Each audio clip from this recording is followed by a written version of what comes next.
السلام علیکم۔ حاضر خدمت ہے حضرت ادریس علیہ السلام کے حالات زندگی۔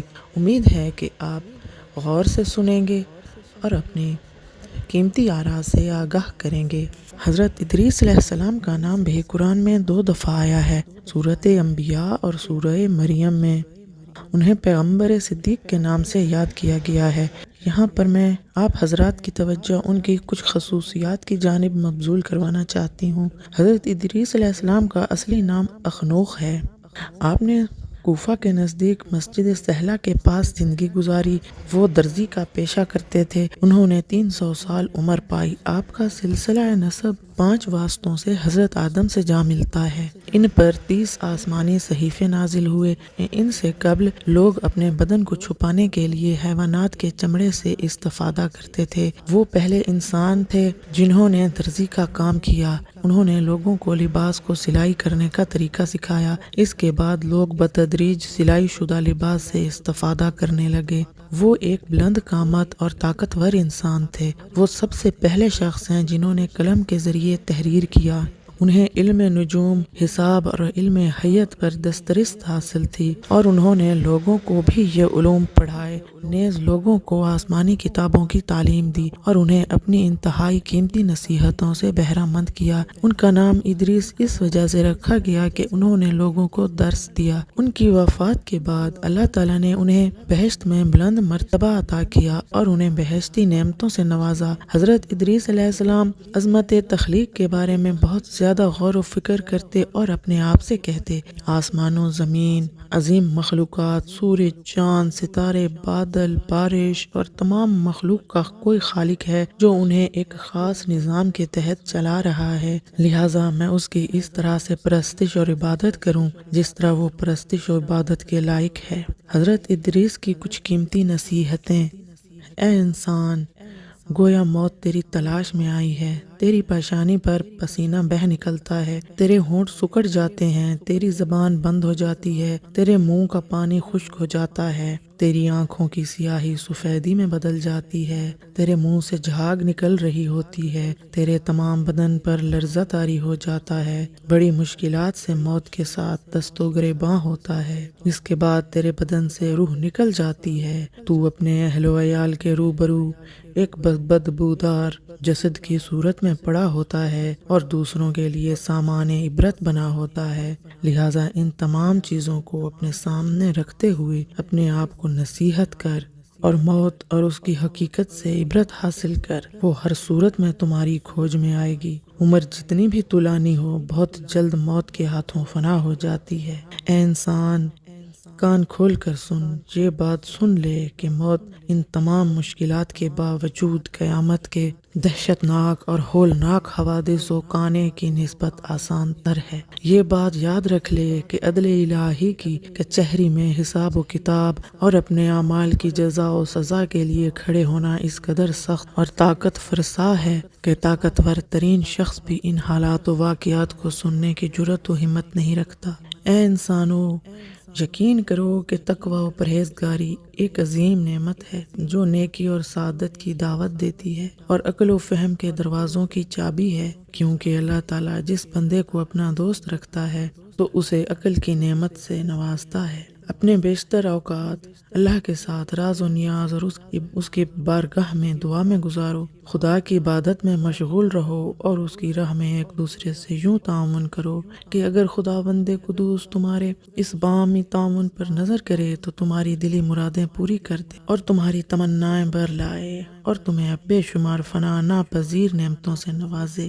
جب تم روزہ رکھو تو اپنے نفسوں کو ہر قسم کی پلیتی سے پاک رکھو، صاف شفاف قلب اور ہر قسم کی ریاکاری کو دل سے نکال کر خدا کے لیے روزہ رکھو، کیونکہ اللہ تعالیٰ کھوٹے اور سیاہ دلوں پر تالے لگا دیتا ہے۔ جب روزہ رکھو تو کھانے پینے کی چیزوں سے پرہیز کے علاوہ اپنے اعضاء و جوارح کو گناہوں سے محفوظ رکھو۔ جب اللہ کی بارگاہ میں سجدے میں جاتے ہو اور حالت سجدہ میں اپنا سینہ زمین پر رکھتے ہو تو اپنے آپ کو دنیاوی فکروں اور نافرمانیوں، دھوکہ دہی، دشمنی، حسد اور حرام کھانے کی فکر سے محفوظ رکھو اور ہر قسم کی ریاکاری سے بچاؤ۔ خداوند قدوس نے اپنے پیغمبروں اور اولیاء کو روح القدس کی تائید سے شرف بخشا ہے، اور وہ اس خاص عنایت کی روشنی میں اسرار و رموز سے آگاہ ہوئے، فیض حکمت سے بہرہ مند ہوئے، گمراہیوں سے نجات پائی اور راہ راست پر گامزن ہوئے۔ گویا عظمت خدا نے ان کے دلوں میں یوں آشیانہ بنایا کہ وہ سمجھ گئے کہ وجود مطلق فقط وہی ذات ہے، یہی ذات حق کی ہر چیز کو محیط ہے، اور ہرگز اس کی ذات اور حقیقت کی معرفت نہیں ہو سکتی۔ حضرت ادریس علیہ السلام نے فصیح و بلیغ بیانات، خوبصورت پند و نصاح کے ذریعے اپنی قوم کو خدا کی طرف آنے کی دعوت دی۔ اس سفر کو جاری رکھتے ہوئے انہوں نے اپنی قوم کے ایک ایسے قبیلے سے ملاقات کی جو بت پرستی، انحرافات اور گمراہیوں کے دلدل میں غرق تھا۔ آپ نے ان لوگوں کو وعظ و نصیحت شروع کی اور گناہوں کے مرتکب ہونے پر ان کی سرزنش کی، انہیں گناہوں کے عواقب سے ڈرایا اور خدا کی طرف آنے کی دعوت دی۔ ان لوگوں نے یکے بعد دیگرے ہدایت اور راہ حق کو قبول کرنا شروع کیا اور حضرت ادریس کے ساتھ ملحق ہونے لگے۔ ابتدا میں ان کی تعداد 7 افراد پر مشتمل تھی، آہستہ آہستہ 70 تک پہنچ گئی، پھر 70 سے 700 اور 700 سے 1000 تک ہو گئی۔ حضرت ادریس نے ان میں سے 100 اور 100 میں سے 70 اور 70 میں سے 10 اور 10 میں سے 7 افراد کو منتخب کیا۔ حضرت ادریس نے ان 7 برگزیدہ افراد کو اپنے ہمراہ لے کر خدا کی بارگاہ میں دعا کے لیے ہاتھ پھیلاتے ہوئے راز و نیاز کیے۔ اللہ تعالیٰ نے حضرت ادریس پر وحی نازل کی، انہیں اور ان کے ساتھیوں کو عبادت کی دعوت دی۔ وہ 7 افراد حضرت ادریس کی زندگی کے آخری لمحات تک ان کے ہمراہ عبادت الہی میں مصروف رہے۔ حضرت ادریس علیہ السلام نے صرف عبادت خدا اور لوگوں کو وعظ و نصیحت پر اکتفا نہ کیا، بلکہ معاشرے کو ہر لحاظ سے سدھارنے پر توجہ دی۔ اگر کسی پر ظلم ہوتا تو مظلوم کا دفاع کرتے اور ظالم کے مد مقابل ڈٹ جاتے۔ یہاں ہم بطور مثال ایک داستان ذکر کرتے ہیں۔ حضرت ادریس علیہ السلام کے زمانے میں ایک ظالم و ستمگر بادشاہ حکمران تھا۔ ان کے اور ان کے اصحاب نے بادشاہ وقت کی اطاعت کرنے سے انکار کیا اور سرعام اس کی مخالفت کرنا شروع کر دی۔ لہٰذا اسی وجہ سے ظالم و جابر حکومت کی طرف سے انہیں رافضی یعنی بادشاہ کی اطاعت سے انکار کرنے والا کہا گیا۔ ایک دن بادشاہ اپنے محافظوں کے ہمراہ سیر و سیاحت اور شکار میں مشغول تھا۔ اسی دوران میں وہ ایک ایسی سرزمین پر پہنچا جو سرسبز و شاداب اور ہری بھری تھی۔ اس نے پوچھا، اس زمین کا مالک کون ہے؟ اس کے حواریوں نے کہا، یہ زمین حضرت ادریس کے ایک پیرو کی ہے۔ بادشاہ نے اس زمین کے مالک کو بلا کر کہا، یہ زمین میرے ہاتھوں فروخت کر دو۔ اس نے کہا، میں عیال دار ہوں اور میں تیری نسبت اس زمین سے حاصل ہونے والی آمدنی کا زیادہ محتاج ہوں، میں کسی صورت میں بھی اس سے دستبردار نہیں ہوں گا۔ بادشاہ غصے سے آگ بگولا ہو گیا اور اپنے محل واپس لوٹ آیا۔ چونکہ جب اس کی بیوی نے اسے غصے کی حالت میں دیکھا تو پوچھا، تم کیوں اتنے غصے میں ہو؟ اس نے اپنے ساتھ پیش آنے والا پورا واقعہ سنایا اور بیوی سے مشورہ کرنے کے بعد اس نتیجے پر پہنچا کہ ادریس کی تبلیغات نے بادشاہ کے خلاف لوگوں کے اندر جرأت و قوت پیدا کر دی ہے۔ بادشاہ کی بیوی جو ایک ظالم و ستم گر اور بے رحم عورت تھی، اس نے کہا، غصے سے لال پیلا ہونے کی کوئی ضرورت نہیں ہے، میں ایک ایسی چال چلوں گی کہ جس سے تم ایک تو اس زمین کے مالک بن جاؤ گے اور غلط تبلیغات اور پروپیگنڈے کی وجہ سے لوگ تیرے مطیع و فرما بردار ہو جائیں گے۔ بادشاہ نے کہا، وہ کون سی چال ہے جو چلنا چاہتی ہو؟ اس عورت نے خونخوار اور بے دین بلی جیسی آنکھوں والے افراد پر مشتمل ایک گروہ بنایا ہوا تھا جس کا نام ازار کا تھا۔ اس نے کہا، میں اس گروہ کے کچھ افراد کو بھیج کر اس زمین کے مالک کو اٹھوا کر یہاں منگواؤں گی، اور سب اس بات پر گواہی دیں گے کہ یہ شخص تیرے آئین سے منحرف ہو چکا ہے، لہٰذا تیرے لیے اسے قتل کرنا آسان ہو جائے گا۔ اسے قتل کرنے کے بعد تو اس سرسبز اور ہری بھری زمین کا مالک بن جائے گا۔ بادشاہ کو اس عورت کی مکارانہ حکمت عملی پسند آئی۔ اس نے اس پر عمل کرتے ہوئے حضرت ادریس علیہ السلام کے پیروکار کا قتل کر دیا اور اس کی زرخیز زمین پر قابض ہو گیا۔ حضرت ادریس جب اس واقعے سے مطلع ہوئے تو وہ بادشاہ کے پاس گئے، کھل کر اس پر اعتراض کیا اور ثابت کیا کہ اس کا دین باطل ہے اور اسے دین حق قبول کرنے کی دعوت دی۔ آخر کار اس سے کہا کہا اگر تم نے توبہ نہ کی اور اپنے چال چلن نہ بدلے تو ان قریب عذاب الہی کی لپیٹ میں آ جاؤ گے۔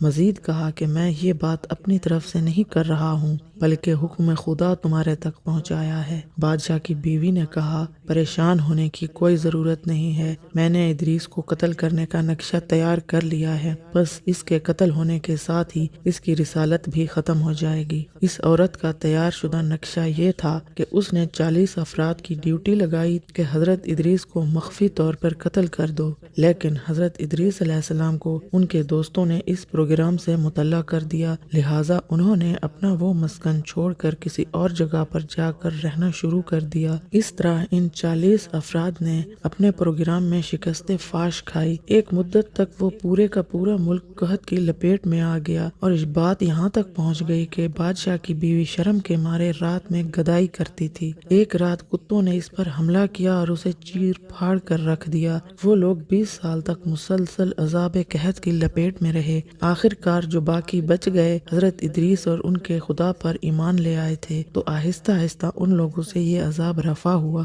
یوں حضرت ادریس کامیاب ہوئے۔ ایک روز اللہ تعالیٰ کی طرف سے حضرت ادریس علیہ السلام کے پاس ایک فرشتہ آیا، انہیں اس کے ترک اولا بخشے جانے اور ان کے اعمال قبول ہونے کی خوشخبری سنائی تو حضرت ادریس بہت خوش ہوئے اور اللہ تعالیٰ کا شکر بجا لائے۔ پھر انہوں نے اللہ تعالیٰ کی بارگاہ میں ہمیشہ زندہ رہنے کی تمنا کی تاکہ خداوند قدوس کا شکر ادا کرتے رہیں۔ فرشتے نے ان سے پوچھا تمہاری تمنا کیا ہے؟ حضرت ادریس نے کہا میری تمنا یہی ہے کہ میں زندہ رہوں اور خدا کا شکر کرتا رہوں، کیونکہ اس دوران میں نے بہت زیادہ دعا کی کہ میرے اعمال قبول ہوں جو کہ قبول ہو گئے۔ اب یہ چاہتا ہوں کہ اعمال قبول ہونے پر شکر کروں اور ہمیشہ اس شکر گزاری میں مشغول رہوں۔ فرشتے نے حضرت ادریس کو اپنے پروں پر سوار کیا اور انہیں آسمان پر لے گیا، اور وہاں پر حضرت ادریس ابھی زندہ ہیں اور ہمیشہ شکر خدا بجا لانے میں مشغول ہیں۔ بعض روایات میں ہے کہ حضرت ادریس جو کہ آسمانوں پر زندگی گزار رہے ہیں، ان کی روح حضرت اسرائیل نے چوتھے اور پانچویں آسمانوں کے درمیان قبض کر لی تھی۔ حضرت امام جعفر صادق علیہ السلام فرماتے ہیں فرشتوں میں سے ایک فرشتے پر خدا